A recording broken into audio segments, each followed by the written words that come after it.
car up in the air, and I can't put a breaker bar on it from front. We're gonna just try it from the back. I'm gonna make sure this engine moves, because if it doesn't, then we're screwed.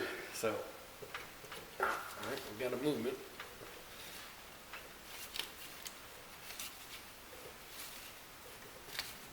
Air compression.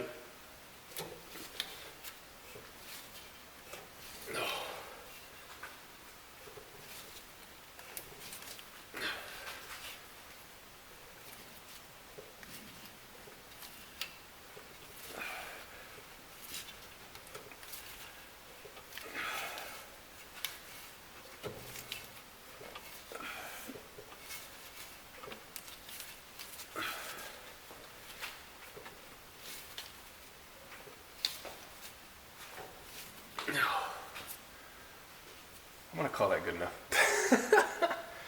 I'm gonna call that good enough. All right, let's drain the oil and see what it looks like.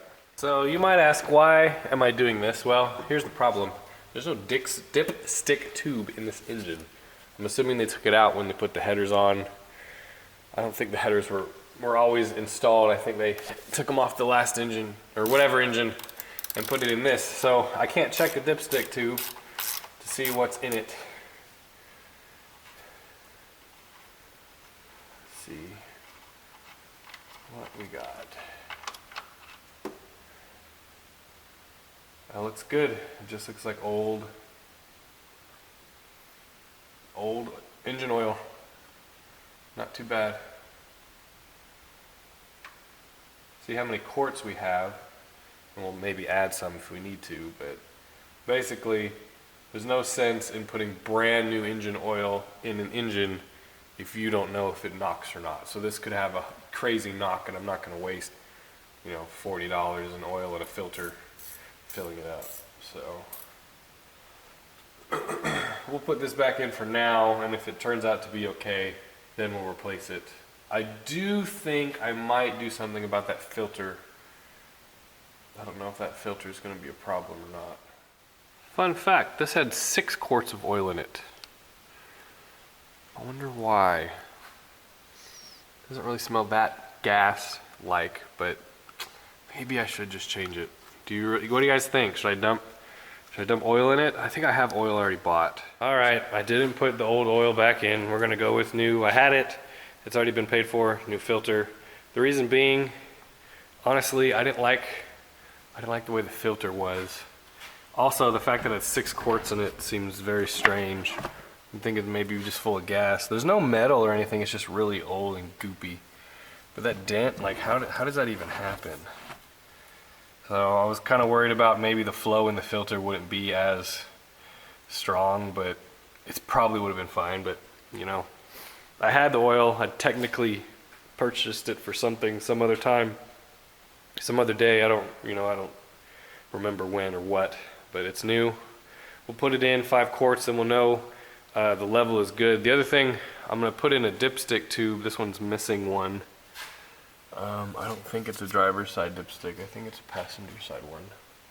But what I want to do is, I know 5 quarts is correct for an engine like this. So I'm going to put 5 in, and then we'll know where it goes. Out of the stash comes a starter. So this is probably a reman. Came out of one of my parts cars. We're going to put it in. It even has a little heat shield for the headers.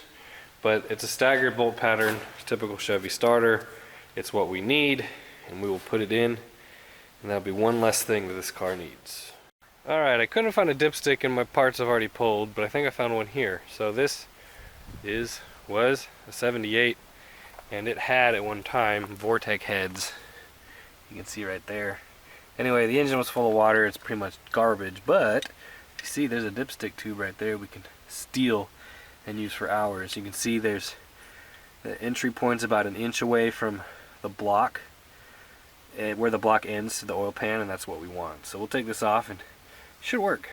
Got it free. That engine's full of water and goop, and it's a little bent, but it'll work.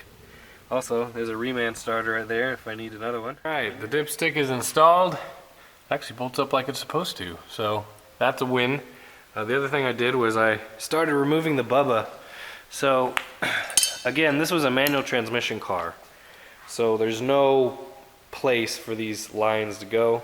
They've already been bent the wrong direction and just messed up. So I know that when you turn the engine over, if the transmission has any fluid in it, it's going to pump it out and it's going to make a huge mess. So what I did was I just cut them and then looped it. So this will be very temporary. I haven't decided what transmission I want to run on this yet, but with that being said, we're just going to leave those the way they are. But it's actually an improvement because they're not sticking up into the engine bay. Oh, here's some more Bubba I didn't see. They never hooked up the ground cable. Why is it so long? Where does that go? Okay. Well, that's not gonna do. All right. Well, there's one question answered. So I have to do this. I have to remove the wiring. Luckily, everything plugs in right here. Basically, it's just one bolt. You have a headlight harness on one side and an engine harness on the other. Just unplugs. And we're gonna rip out all the wiring for this entire car from the firewall forward because look at that. I've had worse, I really have. Anyway, here is the remnants of the harness that I pulled out of the car. Basically, it's the engine side. The headlight harness snaps into this other half. Luckily, this headlight harness, I think I can fix it. They removed the loom, but they didn't really cut anything on it, so I'm pretty sure I can put it back together. It doesn't seem like anything's really cut or there's any problems with it. So it already looks better in here. No wiring at all gone. So now we're gonna hot wire the engine and see if we can get it to spin. Now that I am not, I guess it still could, but now that there's less of a chance that this car is gonna burn to the ground the second I hook a battery to it, we're gonna hook a battery to it. So I have two leads coming off the engine. The pink is for ignition power, and then the orange is gonna be for the 12 volts to the starter solenoid. And we're going to see what happens when we basically connect these two wires to the battery in the back. That's why they're so long. And see if we can get it to at least turn over by itself. Alright guys, check out this Bubba wiring disaster. It gets even worse as we go into the car. I think every single wire in this car needs replaced. But, so we have a black cable and we have a red cable. And you would think, well, red is positive, black is negative, right? Well, no. So you see this red cable goes down through the bottom of the box, which then connects to the frame. So red is going to be your negative, and this black one is going to be your positive. So hopefully they weren't the ones that hooked it up backwards, or they didn't hook it up backwards. Hopefully that didn't happen. But I did find this in the battery box. Woohoo, free parts. Anyway, let's get this hooked up. So this battery isn't hooked up to anything other than the car chassis, I guess. So it's not hooked up to the interior or anything like that. But we should be able to basically jump start the starter. Let's see what it sounds like.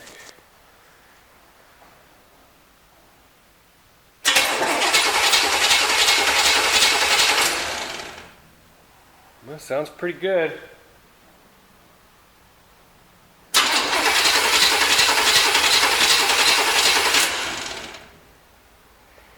All right.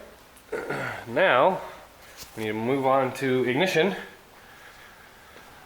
Let's see. We need to plug the ignition in, turn the engine over, and see if we get spark. Luckily, we have this spark plug wire that was too short right here.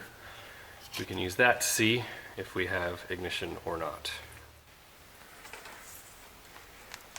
Alright, let's plug in the ignition. Just gonna kind of shove it in here. Hopefully that's good enough. And then, let's see if this will work.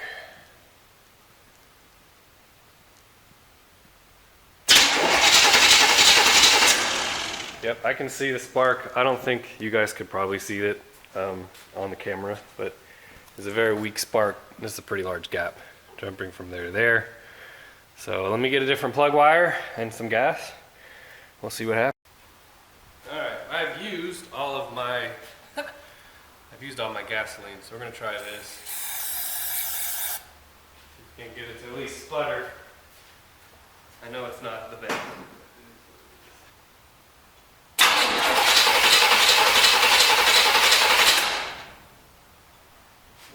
There's gas in the carburetor. Guess it could be water. That's always a possibility. Huh.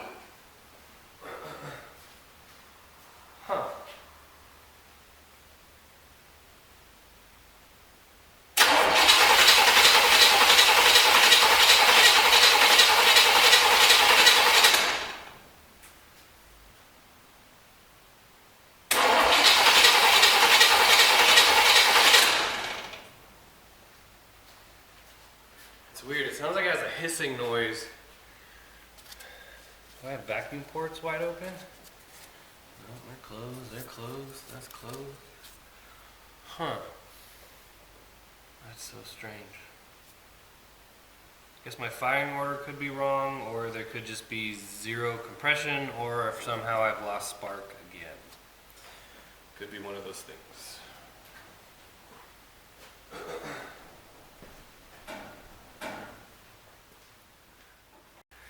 Alright, so I pulled all the plugs and I put my thumb in front of each spark plug hole without any plugs in it, and every cylinder will push my thumb out. So every cylinder has compression. How much? It doesn't really matter. But this is where we're at. So I rolled the engine over until we're basically at top dead center on this number 1. So rolled it over until it started. I watched the valves, so the intake valve opened and then closed. Then it started pushing air out, and then the timing mark is here. It's as close as we're gonna get. But so what's that telling me is that number 1 should be firing fairly soon. So according to the spark plug wires, this is where they had number 1 at. And if you pick up this cap, you will see that the rotor is off by quite a bit. So we're gonna adjust that out a little bit, and then we're going to I'm pretty much going to redrop the distributor and see if we can't get the timing a little bit better.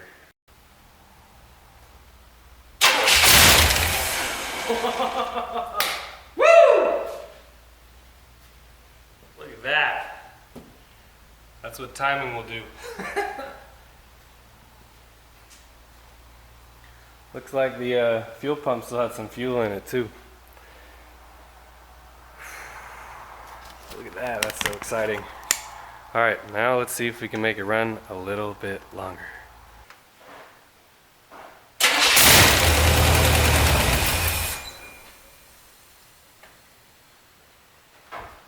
Hey Adam, can you come help me again?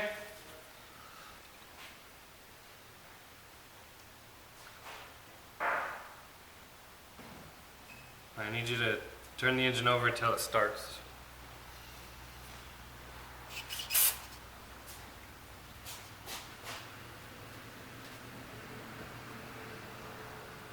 Yep.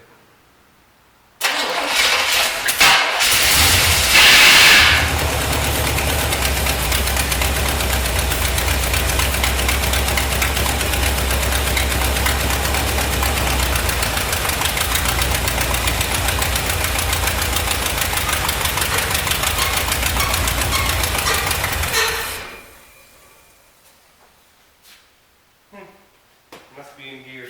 That was the rear wheels moving. Thank you. Yep.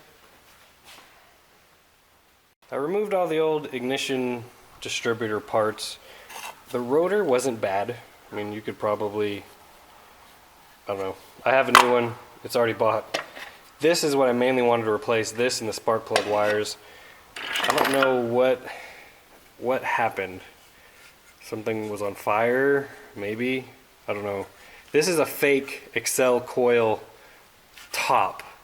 I've never seen something like that. So you have your Excel coils that kind of look like this, but this just sits on top of the stock ignition coil. Like it's... Anyway, if you know, you know, but that is trash.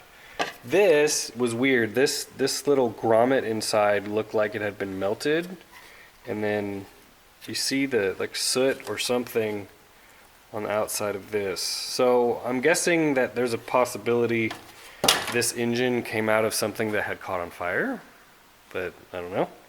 Anyway, we'll finish off the ignition system redo with these really nice spark plug wires. Here is the new rotor and the new cap going on, and we'll get that all pretty and looking a lot better now that we know the engine is probably good. Alright, coolant is topped off. I did put a new thermostat in it, so technically the cooling system should be good enough. And I've also put in new fuel lines from the tank to the line, and then from the line to the pump, and the pump to the carb with a filter. So that all should be good. I've put 5 gallons in. The tank looked clean, looked new. So now we're gonna run it and see what it does. See if we can't get it to idle. I put some gas down this carburetor. Hopefully with a real shot of gas, it'll actually run fairly decent.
So the wheels aren't turning this time, which is good. It's a little smoky, but I'm not really worried about it. You can kind of see out. A little smoky. It's not anything to be worried about. I'll probably open another door.